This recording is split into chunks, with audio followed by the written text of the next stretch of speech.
கப்பல் கடலில் போய்கிட்டு இருக்கு.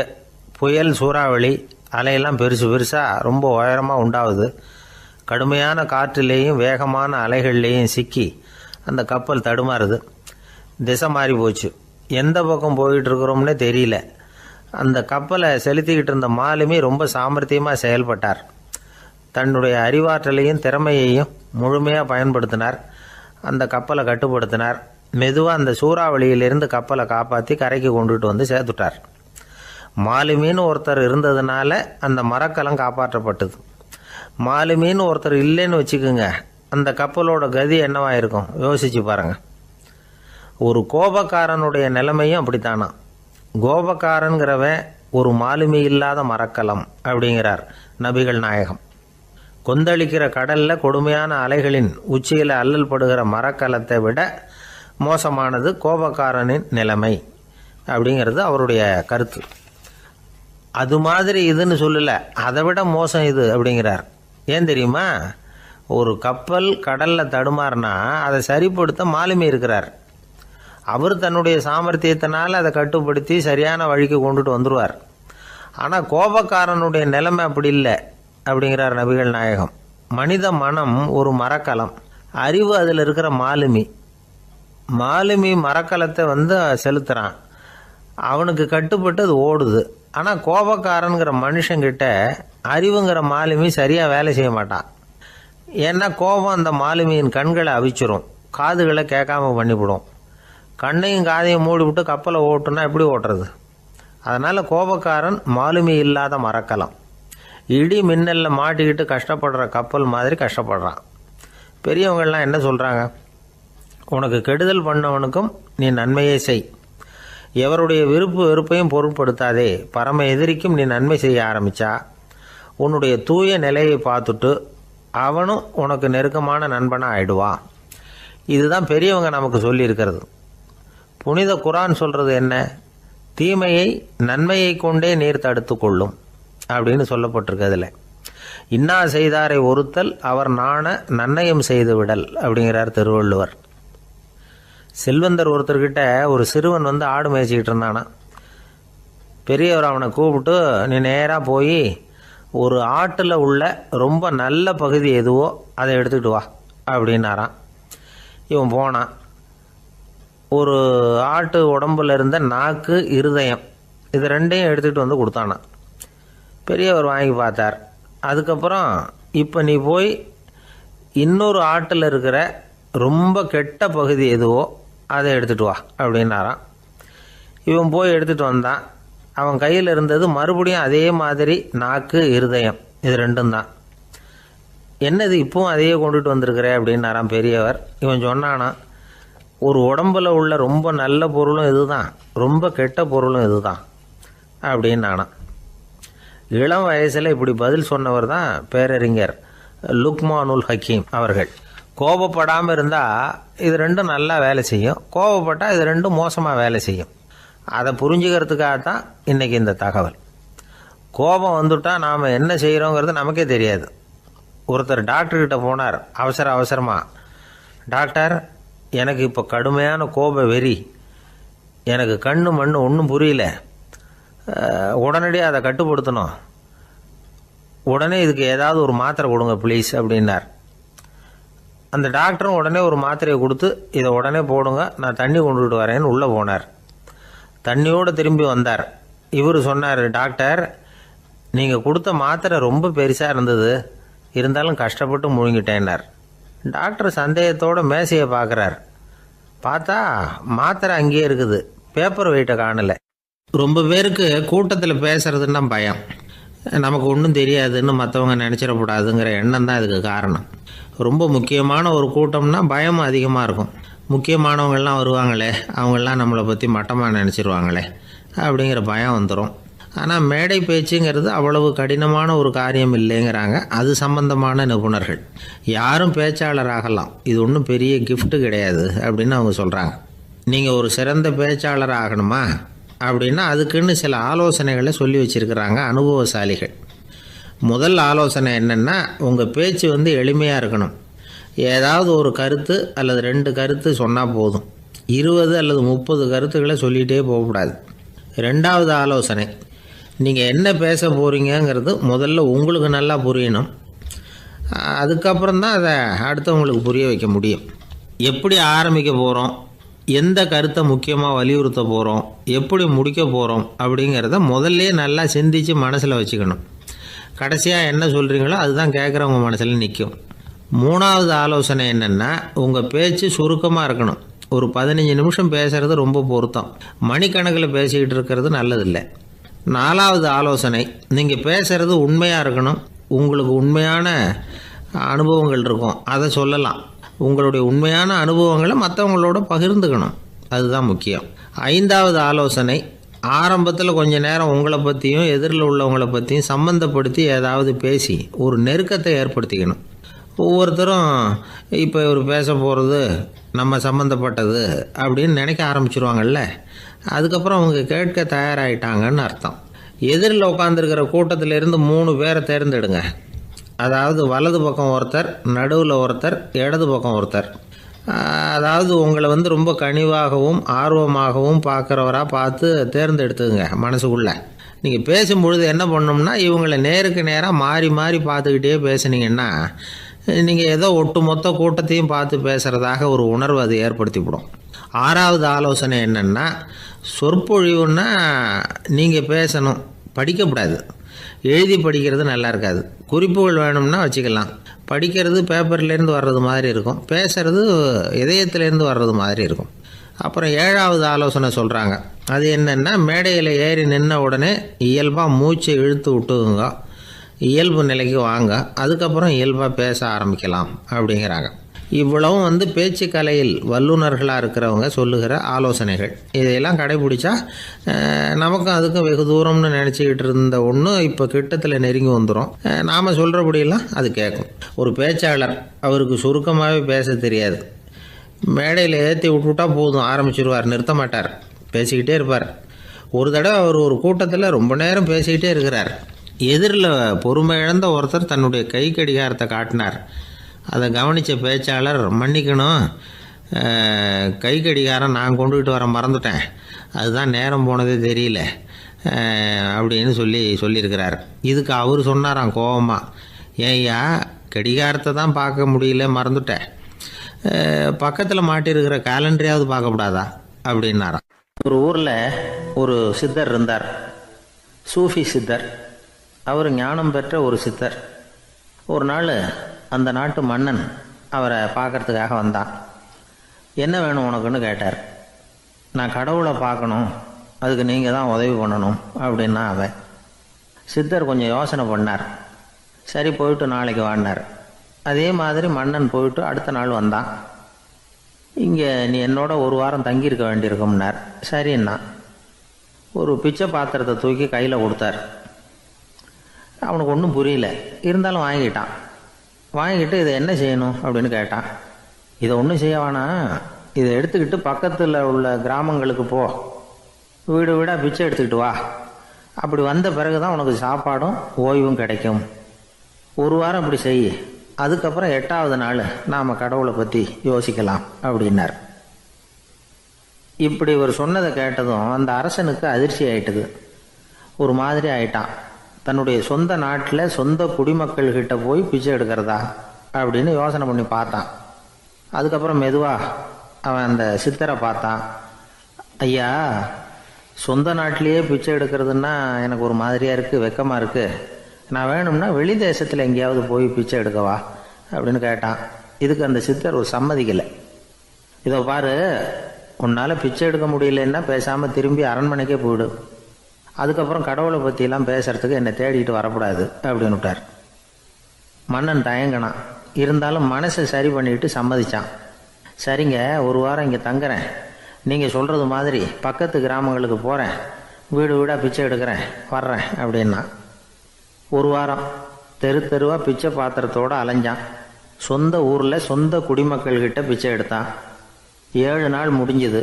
8வது நாள் அந்த சித்தர் மன்னனை கூப்பிட்டார். இப்படி வாழ்னார், வந்தான். இனிமே நீ கடவுளை பற்றி என்கிட்ட கேட்கலாம்னார். இனிமே கேட்கறதுக்கு ஒன்றுமே இல்லை சுவாமின்னா இவன். ஒரு வார காலம் பிச்சை எடுத்த பிறகு தான் கடவுளை காண முடியும் அப்படின்னு நான் கனவு கூட காணவில்லைன்னா. அப்படின்னா நீ பிச்சை எடுத்த காலத்தில் அப்படி என்னதான் நடந்தது அப்படின்னு கேட்டார் அவர். சுவாமி, ஒரு வார காலம் பிச்சை எடுத்ததில் என்னுடைய ஆணவம் அழிஞ்சுட்டுது. அது இப்போ இருக்கிற இடமே தெரியல. இப்போ அதை காணவே காணோம். பிச்சைக்காரனாக இருந்தப்போ பெற்றதை மன்னனாக இருக்கும்போது பெற முடியாதுங்கிறத புரிஞ்சுக்கிட்டேன் அப்படின்னா மன்னன். அடக்கம் பிறந்தவுடன் தெய்வீக கதவுகள் திறந்து கொள்ளுகின்றன அப்படிங்கிறார் ஓஷோ. நம்மால் ஒருத்தன் ஆணவம் அழியணுங்கிறதுக்காக ஒரு திருவோட்டை எடுத்துக்கிட்டு தெரு தெருவாக பிச்சை எடுக்க ஆரம்பித்தான். என்ன, தெய்வீக கதவுகள் திறந்துதா அப்படின்னு கேட்டார் ஒருத்தர். தெய்வீக கதவு திறக்கிறதுக்கு முன்னாடியே எங்கள் வீட்டு கதவு சாத்திக்கிட்டுதுன்னா. என்னடா சொல்கிறேன்னார்.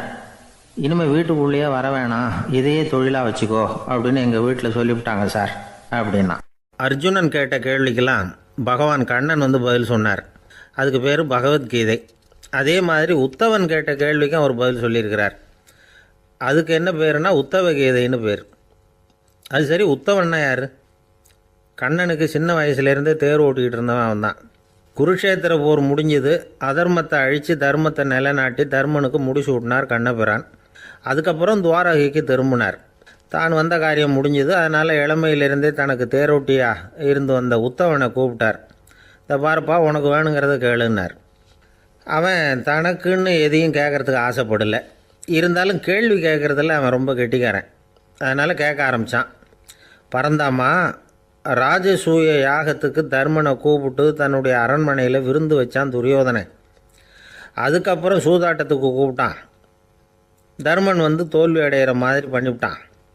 நீங்கள் தான் முக்காலமும் உணர்ந்தவராச்சே, சூதாட்டத்தில் தர்மர் ஜெயிக்கிறது மாதிரி பண்ணியிருக்கக்கூடாதா? இந்த பகடைக்காயை உருட்டுறப்போ நீங்கள் எதிர்பார்த்தது விழற மாதிரி பண்ணியிருக்கலாமே. சரி, அதுதான் இல்லை.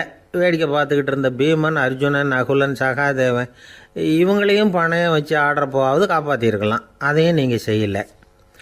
பாவம், அந்த அவலை பொண்ணு, ஒன்றும் புரியாத ஒன்றும் தெரியாத அந்த உன்னுடைய சகோதரி திரௌபதி, அந்த பொண்ணை வந்து துச்சாதனன் இழுத்துக்கிட்டு வந்து துகில் உரிகிற கட்டத்தில் காப்பாற்றினியே. இது நியாயமா, முறையா, அறமா? இதுதான் உத்தவன் கேட்ட கேள்வி. இதுக்கு பரந்தாமன் பதில் சொல்கிறார். அப்படி கேள் உத்தவா. தருமனை வந்து துரியோதனன் வந்து சூதாட அழைக்கும் பொழுது என்ன சொன்னான் தெரியுமா? நான் பணையம் வைக்கிறேன், எனக்கு பதிலாக என்னுடைய மாமன் சகுனி பகடைக்காய்களை உருட்டுவான்னு சொன்னான். உடனே தருமன், எனக்கு பதிலாக என்னுடைய மைத்துனன் கண்ணன் வந்து பகடைக்காய்களை உருட்டுவான்னு சொல்லியிருக்கலாமே. அப்படி சொல்லலை.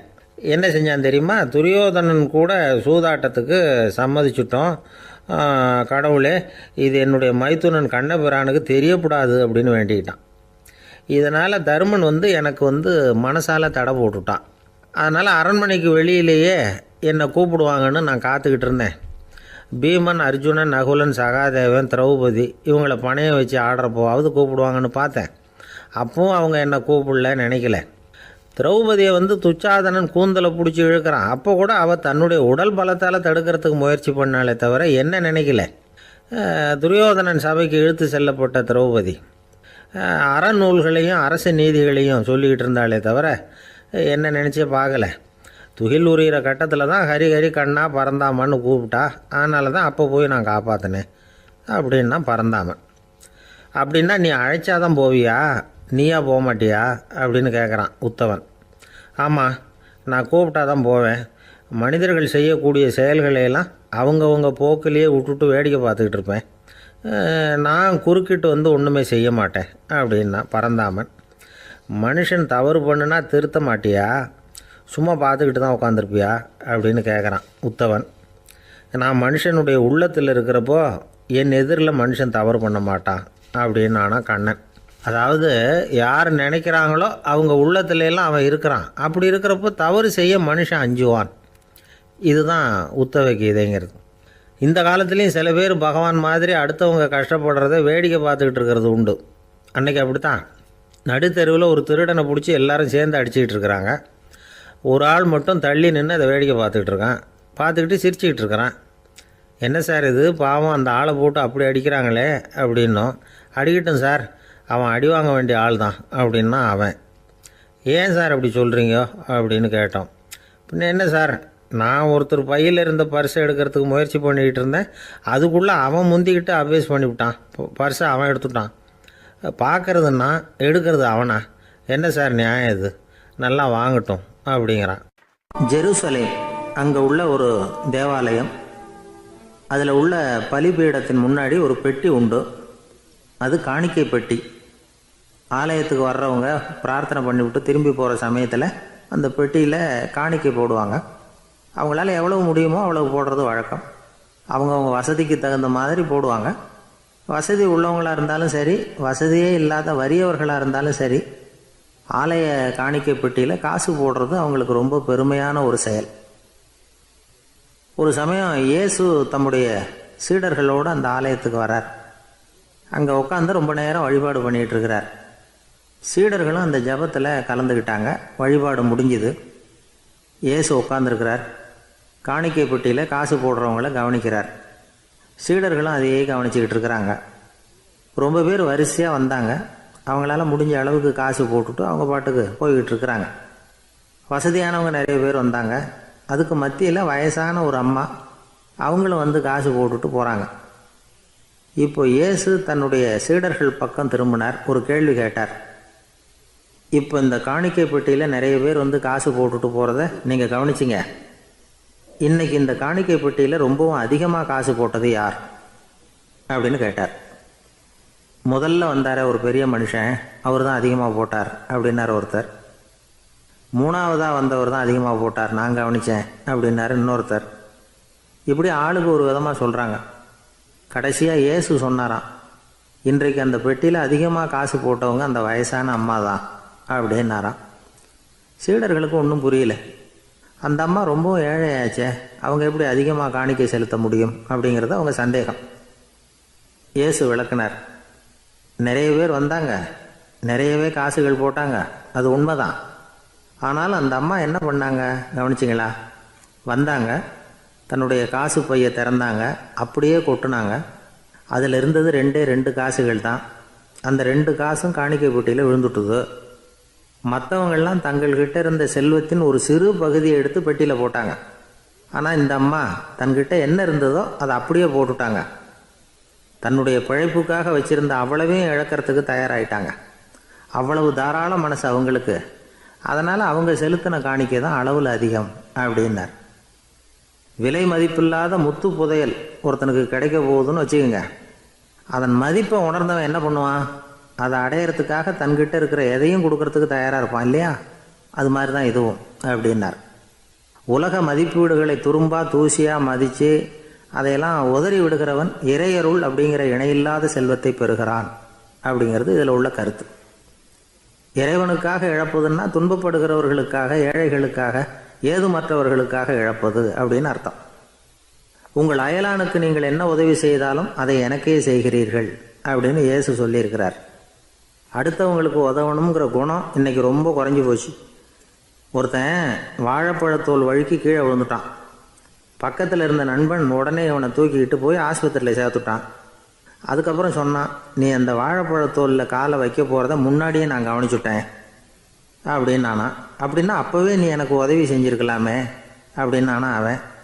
நான் டாக்டருக்கு உதவலாம்னு நினச்சிட்டேன் அப்படின்னா இவன்.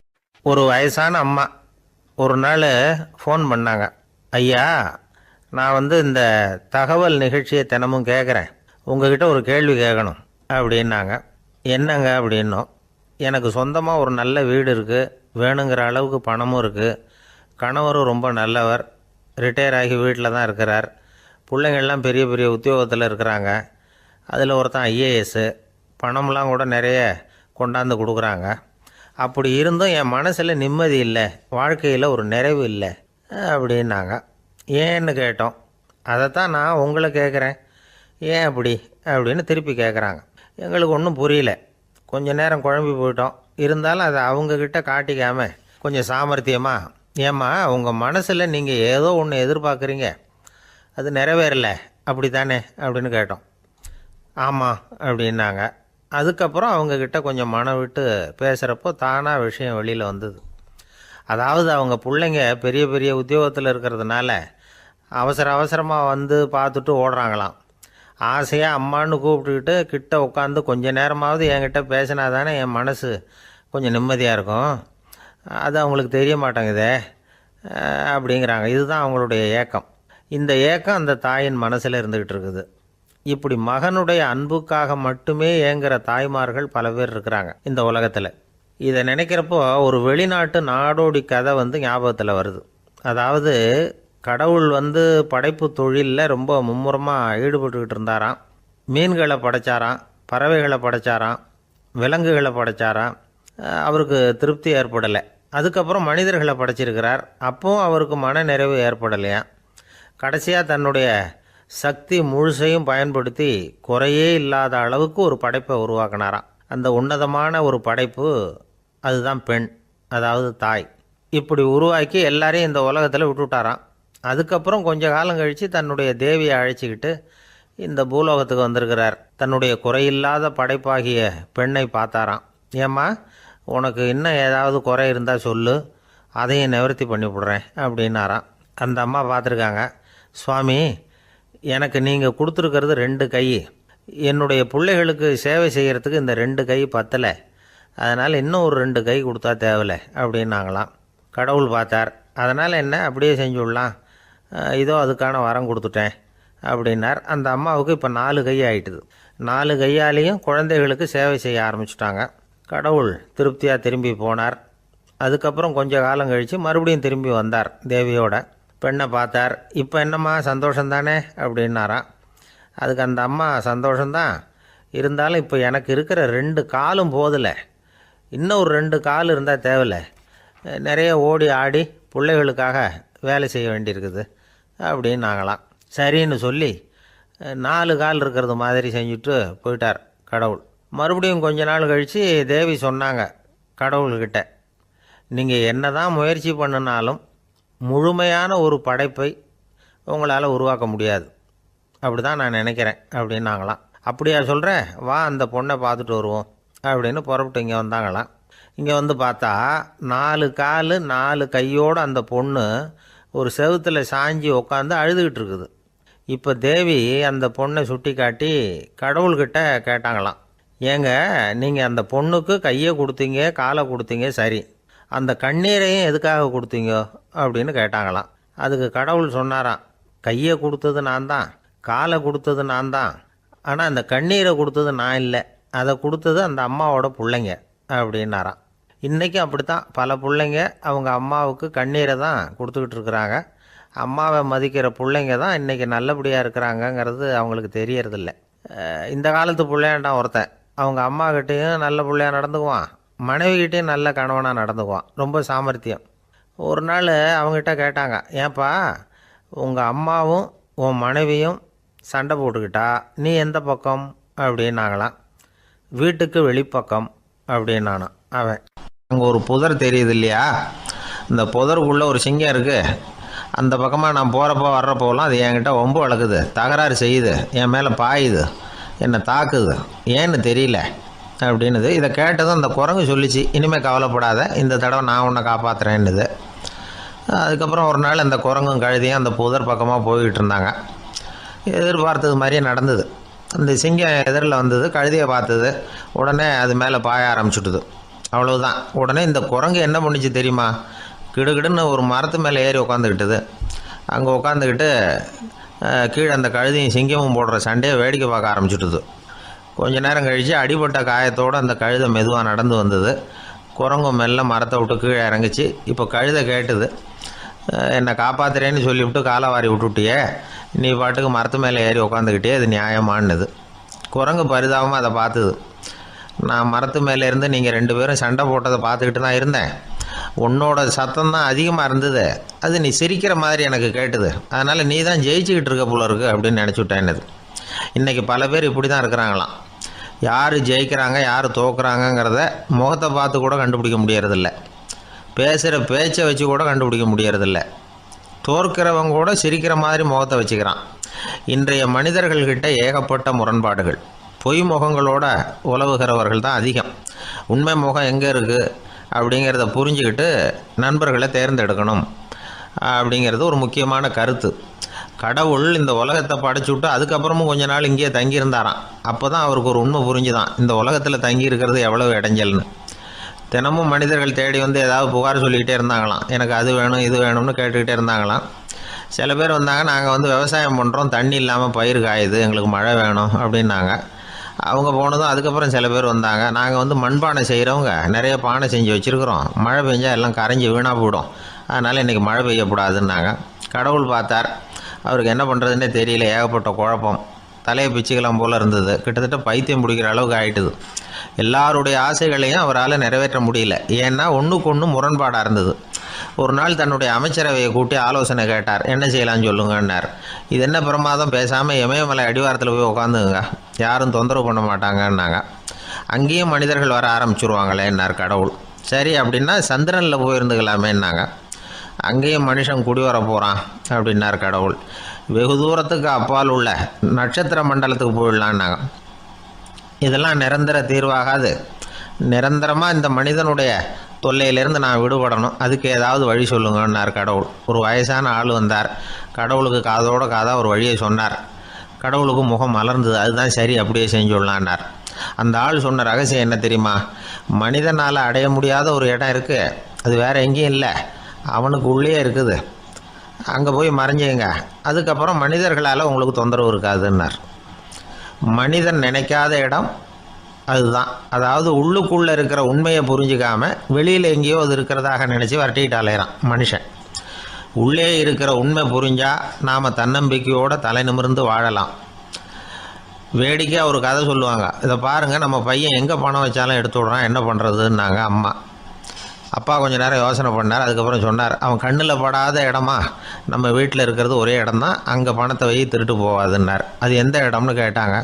அதுதான் அவன் பாட புஸ்தகம், அதில் வச்சிரு, அவன் தொடவே மாட்டான், பாட புத்தகத்தை தொடாமல் பரீட்சையில் வெற்றி பெற முடியாது அப்படிங்கிறத புரிஞ்சுக்கணும்.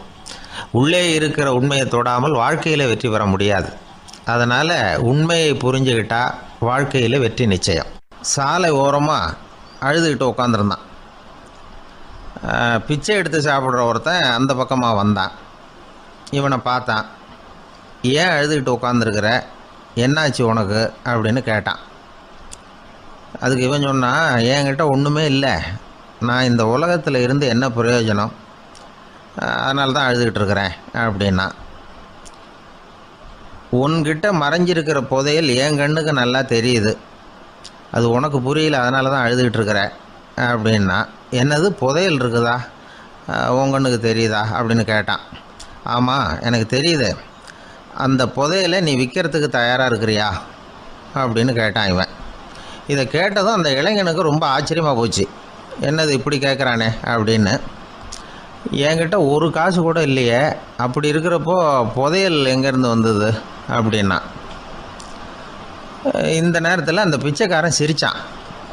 இப்படி தான் இந்த உலகத்தில் எல்லோரும் சொல்லிகிட்டு இருக்கிறாங்க, என்கிட்ட ஒன்றுமே இல்லை ஒன்றுமே இல்லைன்னு சொல்லி, ஆனால் அவங்கக்கிட்ட தான் புதையல் இருக்குது, நீ வேணும்னா என் கூட வா, நம்ம நாட்டு அரசர்கிட்ட போவோம், உங்ககிட்ட இருக்கிற புதையலை அவர் நல்ல விலைக்கு எடுத்துக்குவார் அப்படின்னா. அது எப்படி உனக்கு தெரியும்னா, இதுக்கு முன்னாடியும் இது மாதிரி பல பேரை நான் வந்து ராஜா கிட்ட அழைச்சிட்டு போயிருக்கிறேன், அதனால தான் உன்னை பார்த்தேன், உன்னையும் கூப்பிட்றேன், நீ சரின்னு சொன்னால் உன்னை அழைச்சிட்டு போகிறேன், உங்ககிட்ட இருக்கிற புதையலை அவர் நல்ல விலை கொடுத்து எடுத்துக்குவார் அப்படின்னு சொன்னான். இவன் இப்படி சொல்கிறது அந்த இளைஞனுக்கு ஒன்றுமே புரியல. இது என்னது, இந்த ஆள் இப்படி சொல்லிகிட்டு இருக்கிறான், நம்மக்கிட்ட என்ன இருக்குது, அதுவும் இல்லாமல் இவனே பிச்சை எடுத்து சாப்பிட்டுக்கிட்டு இருக்கிறான், இவன் போய் நம்மளை ராஜா கிட்ட அழைச்சிட்டு போகிறதா போகிறேங்கிறானே என்ன அப்படின்னு சொல்லி அவன் யோசனை பண்ணான். என்ன யோசிக்கிற, உனக்கு பணம் வேணும்னா என்னோட வா அப்படின்னா. இளைஞன் ஒரு முடிவுக்கு வந்தான். சரி, இங்கேயே உட்காந்துக்கிட்டு இருக்கிறத விட அங்கேயாவது போய் பார்ப்போமே, இங்கே அழுதுகிட்டு உட்காந்துருக்கிறதுல என்ன பிரயோஜனம், ஏதோ கூப்பிட்றான் போய் பார்த்துட்டு வருவோமே அப்படின்னு சொல்லி அவன் கூட புறப்பட்டான். பிச்சைக்காரன் முன்னாடி போயிட்டே இருக்கிறான், இந்த இளைஞன் பின்னாடி நடந்து போயிட்டுருக்கான். ரெண்டு பேரும் அரண்மனையை நோக்கி போகிறாங்க. பாதி வழி போயிருப்பாங்க. வழியில் அந்த பிச்சைக்காரன் சொன்னான், இதை பாரு, முன்னாடியே சில விஷயங்களை நாம் பேசிக்க வேண்டியிருக்கு, சரியாக தெளிவாக முடிவு எடுத்துக்கிட்டு அதுக்கப்புறம் ராஜாக்கிட்ட போகணும். ஏன்னா அங்கே போய் அது முடியாது இது முடியாதுன்னு நாம் நமக்குள்ளே சண்டை போட்டுக்கிட்டு இருக்க முடியாது. ராஜாவுக்கு விலையை பற்றி கவலையே இல்லை. எவ்வளவு சொன்னாலும் நமக்கு பணம் கிடச்சிரும். ஆனால் அதுக்கப்புறம் நான் இதை விற்கிறதுக்கு தயாராக இல்லைன்னு சொல்லிடக்கூடாது. அதனால் புதையலை விற்கிறதா இல்லையாங்கிறத இங்கேயே தெளிவாக முடிவு செஞ்சுக்கணும். இல்லைன்னா ராஜா கிட்ட போய் அங்கே போய் குழப்பிக்கிட்டு இருக்க முடியாது அப்படின்னு சொன்னான். இளைஞனுக்கு ஒன்றுமே புரியல. என்ன சொல்கிற நீ, என்கிட்டயா புதையலா, எங்கே இருக்குது அப்படின்னு சொல்லி குழம்பி போனான். இப்போ அந்த பிச்சைக்காரன் சொன்னான், இதை பாரு, இப்போ உதாரணத்துக்கு உன்னுடைய கண்களை எடுத்துக்கோ. அதுக்கு நீ என்ன விலை கேட்டுற போகிற? நான் அதுக்கு ராஜா கிட்டே இருந்து ஒரு 50,000 ரூபா வாங்கி தர முடியும். உன்னுடைய இருதயத்தை கொடுக்குறியா, 20 லட்சம் ரூபா வாங்கி தரேன். மூளையை கொடுக்குறியா, 30 லட்சம் வாங்கி தரேன். என்ன சொல்கிற அப்படின்னு சொல்லி இந்த பிச்சைக்காரன் பேசிக்கிட்டே போகிறான். இளைஞனுக்கு கோபம் வந்துட்டுது. என்ன உளர்ற, உனக்கு என்ன பைத்தியமா? கண்ணையும் மூளையையும் இருதயத்தையுமா விற்பாங்க? என்ன விலை கொடுத்தாலும் அதையெல்லாம் நான் விற்கிறதுக்கு தயாராக இல்லை, நான் விற்க மாட்டேன். அதை கொடுத்துட்டு நான் என்ன பண்ணுறது? இப்படி நான் மட்டும் இல்லை, யாருமே இதை விற்கிறதுக்கு தயாராக இருக்க மாட்டாங்க அப்படின்னு சொன்னான் அந்த இளைஞன். இவன் இப்படி சொன்னதும் அந்த பிச்சைக்காரன் வாய் விட்டு சிரிக்க ஆரம்பிச்சுட்டான். இப்போ பைத்தியமானது நானா நீயா? லட்சக்கணக்கான கோடிக்கணக்கான ரூபாய் பொறுமானம் உள்ள பொருள்களை உங்ககிட்டயே வச்சுக்கிட்டு விற்க முடியாதுன்னு சொல்கிற நீ தான் ஏழை. என்கிட்ட ஒன்றுமே இல்லைன்னு மரத்தடியில் உட்காந்து அழுதுகிட்டு இருக்கிறியே அப்படின்னு சொன்னான். இன்றைக்கி பார்த்திங்கன்னா பல பேர் தன்கிட்ட புதைஞ்சிருக்கிற ஆற்றலை புரிஞ்சிக்க முடியாமல் அவதிப்பட்டுக்கிட்டு இருக்கிறாங்க. நம்மக்கிட்ட என்ன இருக்குங்கிறது அவங்களுக்கு தெரியறதில்ல. அதனால தான் என்கிட்ட ஒன்றுமே இல்லைன்னு சொல்லி அழுதுகிட்டு இருக்கிறாங்க. இதை விளங்க வைக்கிறதுக்கு பெரியவங்க சொல்கிற கதை இது. நம்மக்கிட்ட இருக்கிற புதையலை நாம் தான் தோண்டி எடுக்கணும். உண்மையான புதையலுங்கிறது உள்ளே இருக்குது. ஆனால் அதை வெளியில் தேடுற ஆசாமிகள் தான் அதிகம். சராசரி மனித இயல்பு அப்படி. நம்மக்கிட்ட விலை மதிக்க முடியாத பகுத்தறிவு இருக்குது. அதை வச்சுக்கிட்டு வாழ்க்கையில் முன்னேறத்துக்கு முயற்சி பண்ணணும். என்கிட்ட ஒன்றுமே இல்லைன்னு நினச்சி ஓரமாக உட்காந்துடக்கூடாது. முயற்சி செஞ்சால் முடியாத காரியம் எதுவுமே இல்லை. ஒரு ரயில்வே ஸ்டேஷன் பக்கம் வெளியில் ஒரு டாக்ஸி நின்றுட்டு இருந்தது. அந்த பக்கமாக வந்த ஒருத்தர் டாக்ஸி டிரைவரை பார்த்து சொன்னார், ஐயா, உங்கள் வண்டியில் பின் சீட்டில் ஒரு மணி பர்ஸு கிடக்கு, யாரோ மறந்து விட்டுட்டு போயிருக்கிறாங்க அப்படின்னார். இல்லை அது காலி பர்ஸு தான், நான் தான் அதை அங்கே போட்டு வச்சுருக்கிறேன்னார் டிரைவர். ஏன்னு கேட்டார் அவர். இதுக்கு டிரைவர் சொன்னார், அதை பார்க்குற யாராவது அதை எடுத்துக்கலாம்ங்கிற ஆசையிலையாவது சவாரிக்கு வருவாங்க, அதுக்காக தான் போட்டு வச்சுருக்கிறேன் அப்படின்னார். ஒரு ராஜா ஊரெல்லாம் சுற்றி பார்த்துட்டு வரலாம்னு ஒரு நாள் புறப்பட்டு போனார். ஒரு இடத்துல தறி நெசவு வேலை ரொம்ப மும்முரமாக நடந்துக்கிட்டு இருந்தது. ஒரு பெரியவர் தறியால் நெசவு வேலை செஞ்சுக்கிட்டு இருந்தார். பக்கத்தில் ஒரு அழகான பொண்ணு உட்காந்து நூலை சுற்றிக்கிட்டு இருக்குது. ராஜா அந்த பெரியவரை பார்த்து யார் இந்த பொண்ணுன்னு விசாரித்தார். ராஜா அப்படி கேட்டதும் அவருக்கு ரொம்ப பெருமையாக போயிட்டுது. ஏன்னா உட்காந்துருந்தது அவரோட மகள். அரசே, இது என்னுடைய மகள். இவ வேகமாக நூல் திரிக்கக்கூடியவள். வைக்கோலை எடுத்து இவ திரிச்சா கூட அது எல்லாம் பவுனிழையாக வெளியில் வரும் அப்படின்னு ஒரு ராசி இவளுக்கு அப்படின்னு ரொம்ப பெருமையாக ராஜா கிட்ட சொன்னார். ராஜா இதை கேட்டதும் அசந்துட்டார். அப்படியா, இவ்வளவு அழகும் சாமர்த்தியமும் உள்ள இந்த பொண்ணு என்னோட வரட்டுமே, இவளை என் மருமகளை ஆக்கிக்கிறேன் அப்படின்னார் ராஜா. அந்த பெரியவருக்கு ஒன்றும் புரியல. ஏதோ கொஞ்சம் பெருமையாக சொல்ல போக அது இப்படி ஆயிட்டுதே அப்படின்னு கவலைப்பட்டார். இருந்தாலும் ராஜா பேச்ச தட்ட முடியுமா, மகளை அனுப்பி வச்சுட்டார். ராஜா அந்த பொண்ணை அரண்மனைக்கு அழைச்சிட்டு வந்தார். அங்கே ஒரு அறையில் வச்சு பூட்டி விட்டார். அந்த ரூமு நிறைய வைக்கோலை கொண்டாந்து போட்டு அடைச்சாங்க. 3 ராட்டைகள் வேற வச்சுருந்தாங்க. நாளைக்கு பொழுது விடியறதுக்குள்ளே நீ இந்த வைக்கோலையெல்லாம் தங்க இழைகளாக மாற்றி காட்டணும். நாளைக்கு காலம்பரம் நான் இந்த அறை கதவை திறப்பேன். உன் தகப்பன் சொன்னது மாதிரி எல்லாம் தங்கமாக மாறி இருக்கணும், இல்லைன்னா நீ உயிர் தப்ப முடியாது அப்படின்னு உத்தரவு போட்டார். பாவம் அந்த பொண்ணு என்ன பண்ணும், பகல் பூரா அழுதுகிட்டே உட்காந்துருக்குது. ராத்திரி பூராவும் தூக்கம் வரல. மறுநாள் அதிகாலை நேரத்தில் யாரோ கதவை தட்டுற சத்தம் கேட்டுது. பயந்துக்கிட்டே கதவை திறக்கிறா. திறந்து பார்த்தா வெளியில் 3 அவலட்சணமான பெண்கள். ஒருத்திக்கு கால் அகலமாக முறை மாதிரி இருக்குது, இன்னொருத்திக்கு கட்டை விரல் கரண்டி மாதிரி பெருசாக இருக்குது, 3வது பொண்ணுக்கு உதடு தடித்து ரப்பர் மாதிரி தொங்கிக்கிட்டு இருக்கு. யார் நீங்கள், உங்களுக்கு என்ன வேணும் அப்படின்னு கேட்குது இந்த பொண்ணு. நாங்கள் உங்களுக்கு உதவி செய்கிறதுக்கு தான் வந்திருக்கிறோம் அப்படின்னு சொல்லி உள்ளே வந்தாங்க. உட்காந்தாங்க. கொஞ்ச நேரத்துக்குள்ளே உள்ளே இருந்த வைக்கோலையெல்லாம் தங்க இழைகளாக மாற்றி கொடுத்துட்டு போயிட்டாங்க. காலையில் ராஜா வந்தார், பார்த்தார். ஆகா பேஷுன்னார். இன்னும் கொஞ்சம் வைக்கோலை கொண்டாந்து அந்த ரூமில் போட சொன்னார். இந்த வைக்கோலையும் இன்றைக்கி தங்கமாக மாற்றிவிடு, நாளைக்கு மறுநாள் உனக்கும் இளவரசனுக்கும் கல்யாணம்னு சொல்லிவிட்டார். இன்றைக்கி ராத்திரி அந்த 3 பொண்ணுங்களும் வந்தாங்க. வைக்கோலை பொண்ணு இழைகளாக மாற்றினாங்க, புறப்பட்டாங்க. இந்த பொண்ணு அவங்க காலில் விழுந்து வணங்கினா. என் உசுரை காப்பாற்றினீங்க, உங்களுக்கு நான் என்ன கைமாறு செய்ய போகிறேன் அப்படின்னா. பயப்படாத, நீ விரும்பினா எங்களுக்கு ஒரு உதவி செய்யலாம். உன்னுடைய கல்யாணத்துக்கு நாங்கள் 3 பேரும் வரோம். நீ எங்களை வரவேற்று ராஜாக்கிட்டையும் இளவரசர்கிட்டையும் நாங்கள் உன்னோட பெரியப்பா பொண்ணுங்கன்னு சொல்லி அறிமுகப்படுத்தி வை, நாங்கள் விருந்து சாப்பிட்டுட்டு போயிடுறோம் அப்படின்னாங்க. ரொம்பவும் சந்தோஷமாக சரின்னு ஒத்துக்கிட்டா. கல்யாண நாள் வந்தது. கல்யாணம் ரொம்ப கோலாகலமாக நடந்துக்கிட்டு இருக்கு. எல்லா தேசத்து ராஜா ராணிகளும் வந்துக்கிட்டு இருக்கிறாங்க. அந்த 3 அவலட்சணமான பொண்ணுங்களும் சேர்ந்தாங்க. யார் இவங்கன்னு கேட்டார் ராஜா. என் பெரியப்பா பொண்ணுங்க அப்படின்னா அந்த பொண்ணு.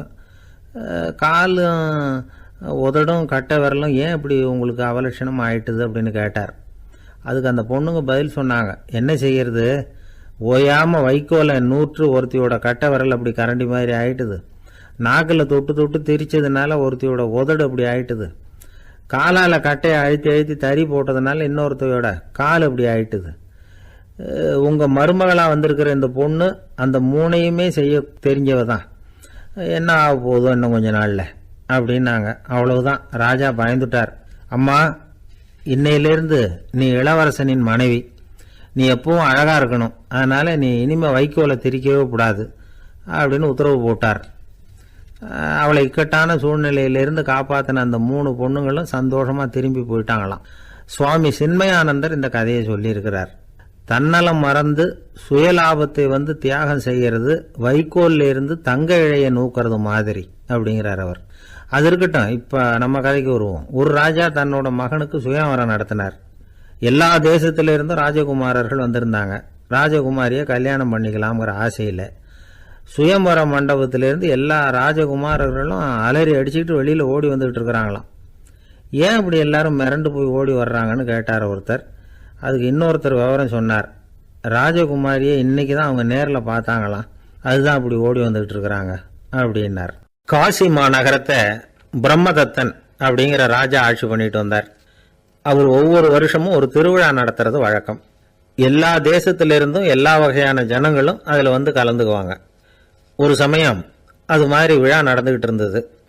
வைகுண்டத்திலிருந்து தேவலோகத்திலிருந்து நிறைய தேவகுமாரர்கள்லாம் காசி நகருக்கு அப்போது வந்திருந்தாங்க. அதில் முக்கியமாக ஒரு 4 தேவகுமாரர்கள். அந்த 4 பேரையும் சுற்றி ஏகப்பட்ட கூட்டம். அப்படி என்ன விசேஷம் அவங்கக்கிட்ட அப்படின்னா, மற்றவங்களை விட அவங்க முகம் அழகாக இருந்ததா அப்படி பார்த்தா அப்படியும் இல்லை. அவங்க அணிஞ்சிருந்த மலர் மாலைகள் தான் அதுக்கு காரணமாக. அந்த மலர்கள்லேருந்து அப்படி ஒரு அபூர்வமான நறுமணம். இதுக்கு முன்னாடி இப்படி ஒரு நறுமணத்தை அந்த ஊர் ஜனங்க அனுபவிச்சதே இல்லை. அதுதான் அந்த 4 பேரையும் சுற்றி கூட்டம். எல்லாரும் கேள்வி கேட்க ஆரம்பித்தாங்க. உடனே அந்த 4 தேவகுமாரர்களும் எல்லாருக்கும் தெரியும்படியாக வானத்தில் எழும்பி கொஞ்சம் உயரமாக நின்றுக்கிட்டாங்க. கீழே நின்றுக்கிட்டு இருந்த அரசன்லேருந்து ஆண்டி வரைக்கும் ஒருத்தர் பாக்கி இல்லாமல் ஒரே குரலில் எல்லாரும் அவங்கள பார்த்து, எங்களுக்கும் இது மாதிரி மாலையை போட்டுக்கணும்னு ஆசையாக இருக்குது, அதுக்கு நீங்கள் தான் அருள் பண்ணணும் அப்படின்னு கேட்டுக்கிட்டாங்க. மாலை போட்டுக்கிறதுனா எல்லாருக்கும் ஆசையாக தானே இருக்கும். அந்த 4 தேவகுமாரர்களில் ஒருத்தர் புத்தர் பிரான். அவர் சொன்னார், பூலோகவாசிகளே, நான் சொல்கிறத கொஞ்சம் பொறுமையாக கேளுங்க. கக்காரு அப்படிங்கிற கற்பக விருஷத்தின் மலர்களால் தொடுக்கப்பட்டது இந்த மாலை. இதுக்கு நிறைய சக்தி உண்டு. எந்த காலமும் இது வாடாது, வாசனையும் குறையாது. ஆனால் இதை அணிந்து கொள்றதுக்கு சில தகுதிகள் தேவை அப்படின்னார். என்ன தகுதி அது சொல்லுங்களேன் அப்படின்னு ஏக காலத்தில் எல்லாரும் சத்தம் போட்டாங்க. தீய இயல்புகள் உள்ளவங்க, இழிந்த சிந்தனை, இழிந்த செயல் உள்ளவங்க இந்த மாலையை அணிய முடியாது அப்படின்னார். அவ்வளோதான். கூட்டத்தில் சத்தம் போட்டவங்கள்லாம் மெதுவாக அப்படி அடங்க ஆரம்பிச்சிட்டாங்க. இன்னொரு தேவகுமாரன் சொன்னார், அடுத்தவங்க பொருளை அபகரிக்காதவன், அடுத்தவங்களுக்கு கெடுதல் பண்ணக்கூடிய பொய் பேசாதவன், பேராசையினால் கெட்ட வழியில் பொருள் ஈட்ட நினைக்காதவன் இந்த மாலையை போட்டுக்கலாம் அப்படின்னார். கூட்டத்திலிருந்து யாரும் முன்னுக்கு வரல.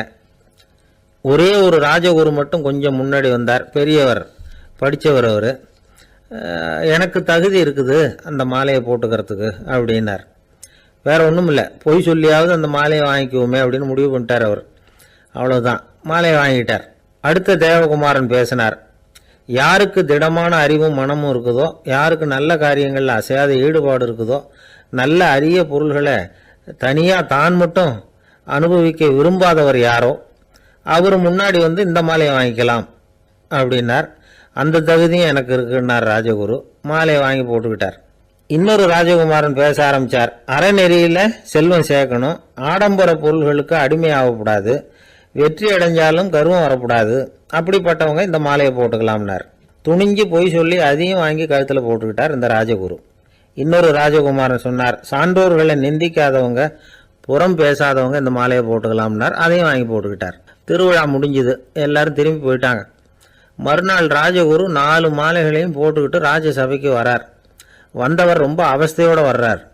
மாலையெல்லாம் வாடி போயிட்டுது, வாசனை எதுவும் கிடையாது. அது மட்டும் இல்லை, அவருக்கு கடுமையான தலைவலி வேற வந்துட்டுது. துடிச்சு போயிட்டார். மாலையை கழட்டவும் முடியல. ஜனங்கள்லாம் அவரை பார்த்து சிரிக்க ஆரம்பிச்சிட்டாங்க. என்னத்துக்கு ஆசைப்படணும், ஏன் இப்படி கஷ்டப்படணும் அப்படின்னு. ராஜா பார்த்தார். மறுபடியும் விழாவுக்கு ஏற்பாடு பண்ணினார். தேவகுமாரர்கள்லாம் வந்தாங்க. ராஜகுரு வந்தார். மக்கள் முன்னிலையில் அவங்க காலில் விழுந்தார், மன்னிப்பு கேட்டுக்கிட்டார். இந்த மாலையை போட்டுக்கிற தகுதி எனக்கு இல்லை. தகுதி இல்லாத ஒருத்தன் தகாத தகுதியை பொய் மூலம் பெறணும்னு ஆசைப்படுறாங்களே, அவங்களுக்கெல்லாம் என்னுடைய தண்டனை ஒரு எச்சரிக்கையாக இருக்கட்டும்னார். அதுக்கப்புறம் தேவகுமாரர்கள் அவர் கழுத்தில் இருக்கிற மாலையை கழட்டினாங்களாம். அந்த மாலைகளும் பழையபடி மனம் கொடுக்க ஆரம்பிச்சுட்டு தான். இதுலேருந்து நாம் தெரிஞ்சுக்க வேண்டியது என்னென்னா, நமக்கு தகுதி இல்லாத ஒரு கௌரவம் நம்மக்கிட்ட தானாக வந்தால் கூட அதை தவிர்த்து விடுறது தான் நல்லது. அதுதான் புத்திசாலித்தனம். ஒருத்தர் வந்தார். சார், எங்கள் இலக்கிய மன்ற விழாவுக்கு நீங்கள் தலைமை தாங்கணும்னார். உடனே இவர் சொன்னார், பேச்சாளர், சார், இலக்கியத்தை பற்றி பேசுகிற தகுதி எனக்கு இல்லையே அப்படின்னார். உடனே அவர் கூப்பிட வந்தவர் சொன்னார், அந்த தகுதி உங்களுக்கு இல்லைங்கிறது எங்களுக்கும் தெரியும் சார், அதனால தான் உங்களை தலைமை தாங்க கூப்பிடுறேன் அப்படின்னார். அது சரி, தலைமைன்னா அதுக்கு இவர் என்னதான் அர்த்தம் பண்ணுறாருன்னு தெரியல. ஒரு பெரிய பியானோ கலைஞர் வியன்னாவில் இருந்தார். ரொம்ப புகழ்பெற்ற இசை கலைஞர் அவர். இங்கிலாந்து மகாராணி விக்டோரியா அவருடைய சங்கீதத்தை கேட்கணும்னு ஆசைப்பட்டாங்க. அவரை அரண்மனைக்கு கூப்பிட்டாங்களாம். பியானோ வாசிக்க சொல்லி கேட்டாங்களாம். இவரும் ரொம்ப பிரமாதமாக வாய்ச்சி காட்டியிருக்கார். உடனே பாராட்டி பரிசுகள்லாம் கொடுத்து அனுப்புனாங்களாம். அந்த இசையை கேட்கறதுல அரசிக்கு ரொம்பவும் ஆர்வம் உண்டு. அதனால் அதுக்கப்புறமும் அந்த கலைஞர் அடிக்கடி அரண்மனைக்கு வர வேண்டிய அவசியம் ஏற்பட்டது. ஏன்னா அரசி கூப்பிட ஆரம்பித்தாங்க. இவர் போகணும், அங்கே இசை நிகழ்ச்சி நடத்தணும். இவர் அங்கே பாடி வாசிக்கிறது உண்டு. ஒரு தடவை மகாராணி அவரை பார்த்து, உங்கள் நாட்டு தேசிய கீதம் பாடுங்களேன் அப்படின்னு கேட்டாங்களாம். உடனே அவர் தன்னுடைய நாடான ஆஸ்திரியாவின் தேசிய கீதத்தை பாடியிருக்கிறார். அவர் பாட ஆரம்பித்த உடனே மகாராணி எழுந்திரிச்சு நின்னாங்களாம்.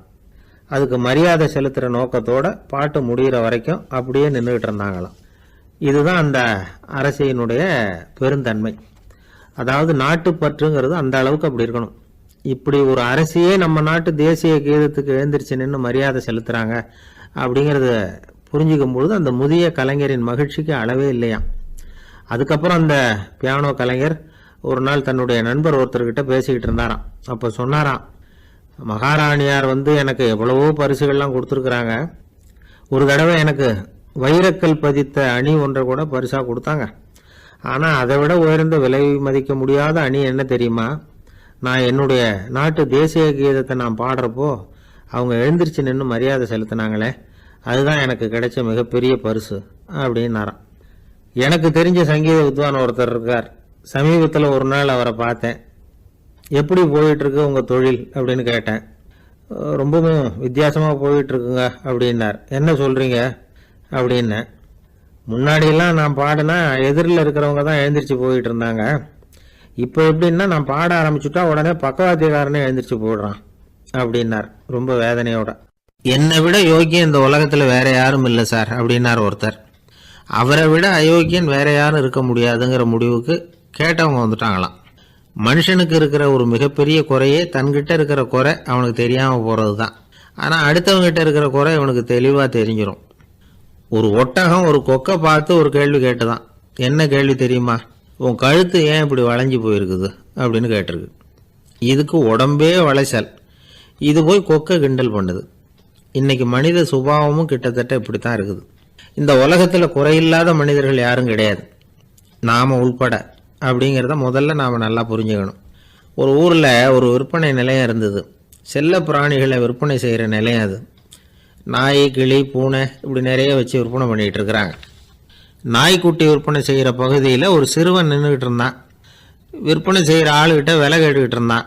அதுவும் இருக்குதே, அந்த நாய்க்குட்டி என்ன விலை அப்படின்னு கேட்டானா. 1000 ரூபா அப்படின்னாரான். சரி, அது வேணாம், இது என்ன விலைன்னு இருக்கான். 500 ரூபா அப்படின்னாரான். இந்த சின்ன பையன் கையில் வச்சுருந்தது வெறும் 50 ரூபா தான்.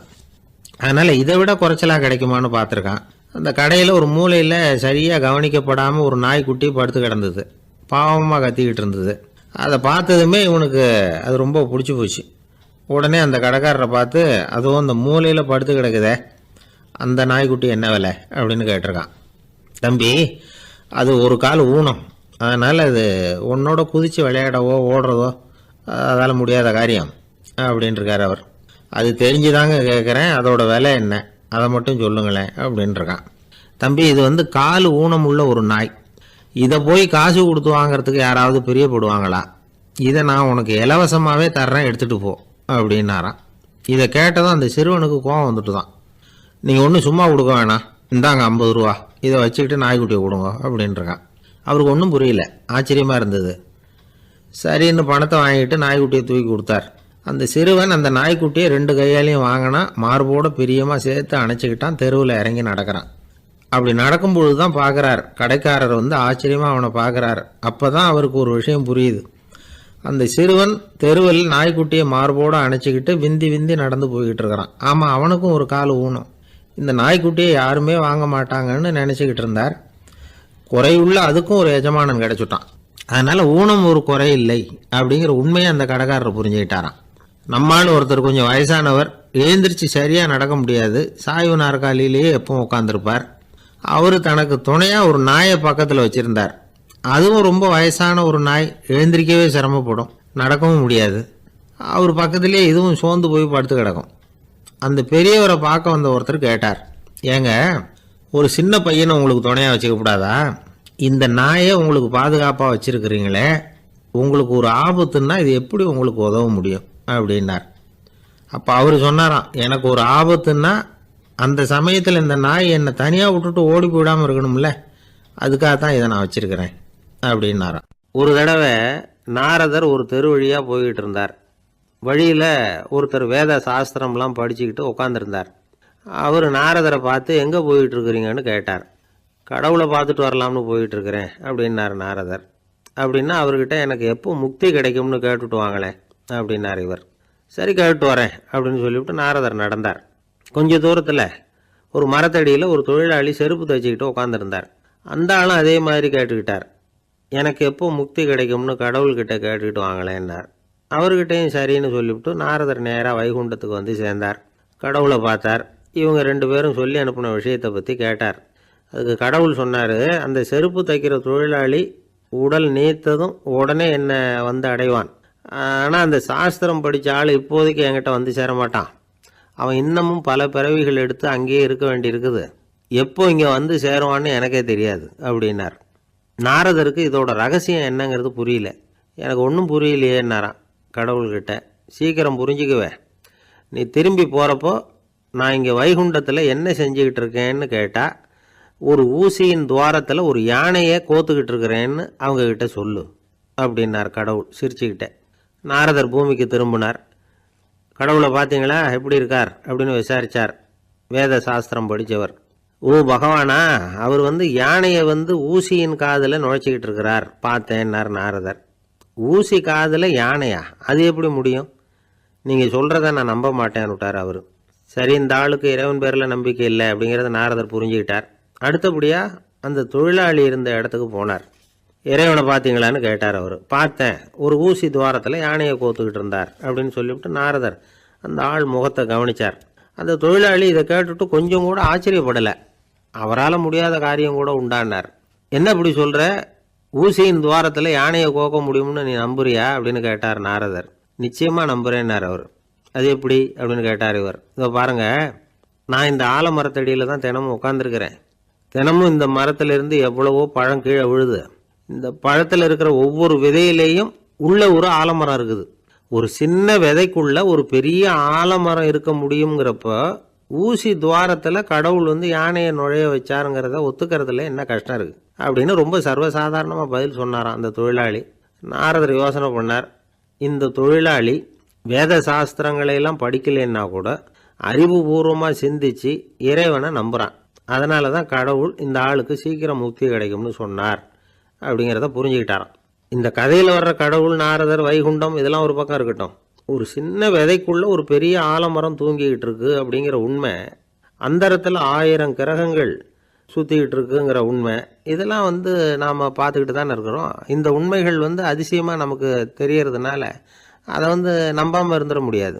இயற்கையை பரிபூர்ணமாக நம்புங்கள், அந்த நம்பிக்கையே நம்ம வாழ்க்கைக்கு ஆதாரம் அப்படிங்கிறத விளக்கறதுக்காக தான் இந்த கதை. இந்த காலத்தில் நம்ம பிள்ளைங்களுக்கெல்லாம் இது மாதிரி நம்பிக்கை அதிகமாகவே இருக்குது.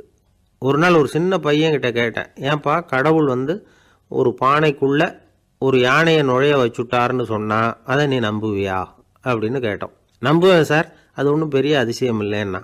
எப்படிறான்னு கேட்டோம். எப்படின்னா அந்த பானை வந்து அந்த யானையை விட பெருசாக இருந்திருக்கும், அவ்வளவுதான் அப்படின்னு சொல்கிறான். ஒரு தீக்குச்சி தீப்பெட்டியை பார்த்து கேட்டுதான், நாம் 2 பேரும் தானே உரசிக்கிறோம், ஆனால் நான் மட்டும் தீ பிடிச்சி எரிஞ்சு போகிறேன், நீ அப்படியே இருக்கிறியே அப்படின்னு தான். அதுக்கு தீப்பெட்டி சொல்லியிருக்குது, உனக்கு தலையில் கணம் இருக்குது அதனால் அழிஞ்சு போகிற அப்படின்னு தான். எப்படி இருக்கு பாருங்கள் இந்த பதில். தலையில் கணம் உள்ளவங்க யாருமே சரியாக இருக்க முடியாது. எவ்வளவு பெரியவங்களாக இருந்தாலும் சரி, ரொம்ப கஷ்டம்தான் அது. கர்வம்ங்கிறது கூடவே கூடாது. இதை விளக்கறதுக்கு மகான் ஒருத்தர் ஒரு சம்பவத்தை சொல்கிறார். அர்ஜுனன் வந்து தீர்த்த யாத்திரை பண்ணானா, அப்போது தென்னிந்தியாவுக்கு வந்திருக்கிறான். ராமேஸ்வரத்துக்கு போனப்போ அங்கே இலங்கைக்கு கல்லுலாம் அடுக்கி போடப்பட்டிருந்த பாலத்தை பார்த்தானா. ஒரு சின்ன குரங்கு அதுக்கு பக்கத்தில் விளையாடிக்கிட்டு இருந்திருக்கு. அதை பார்த்துட்டு அர்ஜுனன் சிரிச்சிருக்கான். ஏன் சிரிக்கிறேன்னு கேட்டிருக்கு அந்த குரங்கு. ராமன் மிகச்சிறந்த வில் வீரன், அப்படி இருக்கிறப்போ அவன் வந்து இலங்கைக்கு அம்புகளாலேயே ஒரு பாலம் கட்டியிருக்கலாம். அதை விட்டுட்டு போயும் உன்ன மாதிரி குரங்குகளை துணையாக வச்சுக்கிட்டு இப்படி ஒரு கருங்கல் பாலத்தை கட்டியிருக்கிறானே அப்படின்னு நானா. அம்புகளால் பாலம் கட்ட முடியுமா அப்படின்னு கேட்டு தான் குரங்கு. ஏன் முடியாது, என்னால் முடியுமேன்னு இருக்கான் அர்ஜுனன். அம்பால் பாலம் கட்டலாம், இருந்தாலும் என்ன மாதிரி குரங்குகள் ஏறி நடந்தா அது தாங்குமா? அதனால தான் ராமர் வந்து கருங்கல் பாலமே கட்டினார் அப்படின்றது குரங்கு சொல்லிச்சான். அப்படியே சொல்கிற, நான் வேணும்னா இப்போ அம்புகளாலேயே ஒரு பாலத்தை கட்டுறேன், நீ அது மேலே ஏறி நடந்து பார்.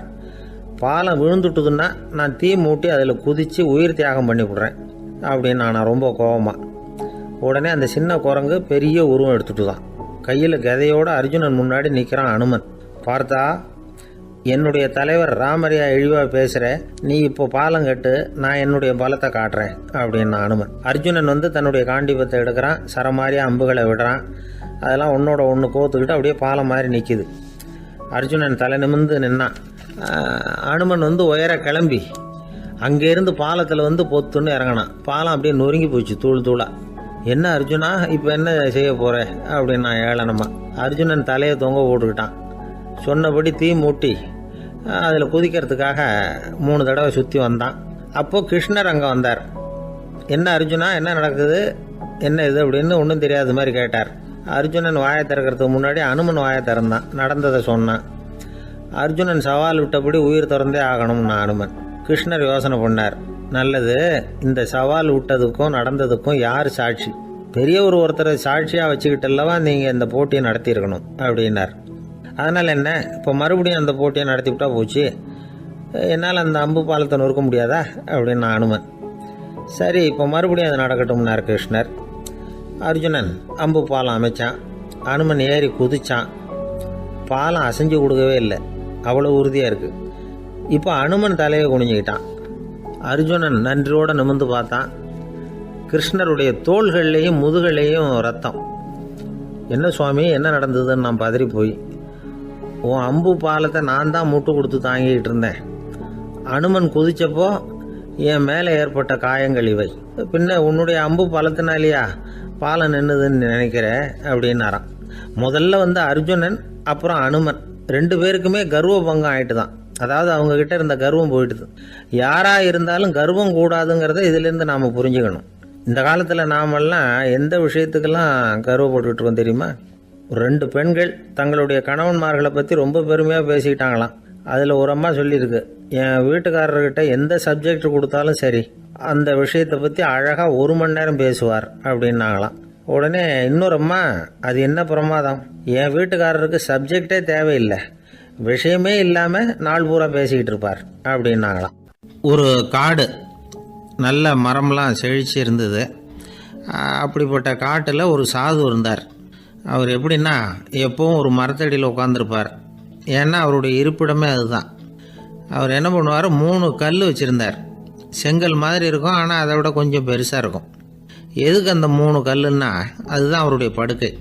அதாவது தூங்குறப்ப ஒரு கல்லை தலைக்கு கீழே வச்சுக்குவார், இன்னொரு கல்லை இடுப்புக்கு கீழே வச்சுக்குவார், இன்னொரு கல்லை காலுக்கு கீழே வச்சுக்குவார். உடம்பை வந்து அப்படியே ஒரு தகட்டால் மூடிக்குவார், அப்படியே தூங்கி போடுவார். மழை பெய்யுதுன்னு வச்சுங்க, அவர் உடம்பு வந்து 3 கல் மேலே இருக்குதா, அதனால் தண்ணி வந்து அடியில் ஓடி போடும், உடம்பு நனையாது. மேலே தகடு இருக்கிறதுனால மழையும் உடம்புல படாது. அவர் தூக்கமும் கிடாது, நிம்மதியாக தூங்குவார்.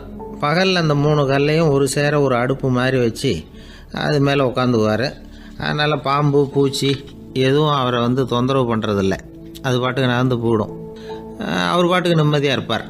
யாராவது எதையாவது கொண்டுகிட்டு வந்து கொடுத்தா அதை வாங்கி சாப்பிடுவார், அவ்வளவுதான். ஒரு நாள் அந்த நாட்டு அரசன் காட்டுக்கு வேட்டையாட வந்தான். அந்த வழியாக வந்தப்போ இந்த சாது படுத்துருக்கிறத பார்த்தான், பரிதாபப்பட்டான். ஐயோ பாவம், இவர் இப்படி இந்த கல் மேலே உடம்பை வச்சுக்கிட்டு தூங்குறாரு, என்ன பாடுபடுவார், இவரை நாம் வந்து அரண்மனைக்கு அழைச்சிட்டு போய் சுகமாக நிம்மதியாக இருக்கிறதுக்கு வழி செஞ்சு கொடுப்போம், அது ரொம்ப நல்லாயிருக்கும் அப்படின்னு நினச்சான். அப்படி நினச்சிக்கிட்டே அரண்மனைக்கு வந்துட்டான். அதுக்கப்புறம் ஒரு பல்லக்கையும் 2 சேவகர்களையும் காட்டுக்கு அனுப்பி அந்த சாதுவை மெதுவாக இங்கே அழைச்சிட்டு வந்துடுங்க அப்படின்னு சொல்லி அனுப்பி வச்சான். இவங்க போய் அவர்கிட்ட விவரத்தை சொன்னாங்க. எனக்கு என்னத்துக்கு அரண்மனை வாசம் அப்படின்னார். இருந்தாலும் மன்னர் உத்தரவு, நீங்கள் அவசியம் வரணும் அப்படின்னாங்க இவங்க. சரின்னு சொல்லிவிட்டு வேறு வழி இல்லாமல் புறப்பட்டார். புறப்படும் பொழுது என்ன பண்ணாருன்னா, மறக்காமல் அந்த 3 கல் ஒரு தகடு அதையும் எடுத்து பல்லக்கில் வச்சுக்கிட்டார். என்னத்துக்கு இதையெல்லாம் எடுத்து வைக்கிறாரு அப்படின்னு சொல்லி அவங்க யோசனை பண்ணாங்க. இருந்தாலும் அதை பற்றி ஒன்றும் கேட்கல. பேசாமல் அவரை அழைச்சிட்டு போய் அரண்மனையில் விட்டுட்டாங்க. அரசன் ஓடி வந்தான், வரவேற்றான், அறுசுவை உணவு படைத்தான். அவர் படுக்கிறதுக்கு தங்க கட்டில், பட்டு மெத்தை, இப்படி எல்லாம் ஏற்பாடு பண்ணி வச்சான். இங்கே படுத்து ஓய்வு எடுத்துங்க அப்படின்னு சொல்லிவிட்டு அவன் பாட்டு போயிட்டான். மறுநாள் காலையில் வந்து பார்க்குறான், சாது படுத்துருக்கிறார். எப்படி தெரியுமா, அந்த பட்டு மெத்தை மேலே 3 கல்லையும் வச்சு வழக்கம் போலவே அது மேலே படுத்துருக்கிறார், அதுக்கு மேலே தகடு. அரசன் பார்த்துட்டு அதிர்ச்சி ஆகிட்டான். என்ன சுவாமி இப்படி அப்படின்னா, சாது சொன்னார், எனக்கு வந்து தேவையும் இல்லை குறையும் இல்லை, எல்லா இடத்துலையும் எனக்கு ஒரே மகிழ்ச்சி தான் அப்படின்னார்.